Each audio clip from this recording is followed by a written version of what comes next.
isa sa pinakamagandang mapaglibangan. Kung ikay wala nang magawa, gawin mong libangan ang pagbabasa. Magbasa ka ng mga librong comics, diksyonaryo, pangkalusugan, mga librong pang-espiritual, mga librong ginagamit sa paaralan, at kahit ang ibang mga mahalagang kwento na magbibigay sa atin ng magandang aral sa buhay. Sa kalaunan, mapapansin mo, ikay unti-unting matututo, lalawak ang iyong karunungan kahit ikay wala pang gaanong karanasan. Kakayanin mo pa rin makatulong at magtagumpay. Marami ng tao ang natuto dahil sa pagbabasa at sila'y nakilala sa iba't ibang larangan ng buhay. Tulad ni Albert Einstein, Thomas Edison, Isaac Newton at lahat ng mga scientists na dahil sa pagbabasa, sila'y nakatuklas, nakaimbento at nakilala sa larangan ng siyensya.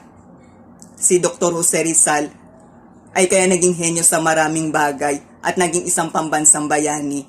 Ito'y dahil sa pagbabasa. Pagbabasa rin ang naging dahilan kung bakit si Apolinario Mabini ay nakilala bilang isang utak ng revolusyon. At lahat ng mga bayani ay kaya namulat ang kanilang kaisipan at nagawang ipagtanggol ang ating bayan. Ito'y dahil sa pagbabasa. Sadyang iba-iba ang nagagawa ng tulong ng pagbabasa.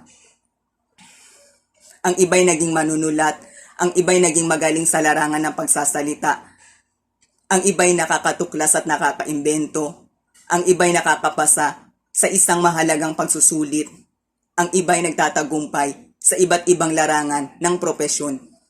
Kaya't ngayon pa lang, simulan mo nang magbasa. Buklatin mo ang libro kapag ikay wala nang ginagawa.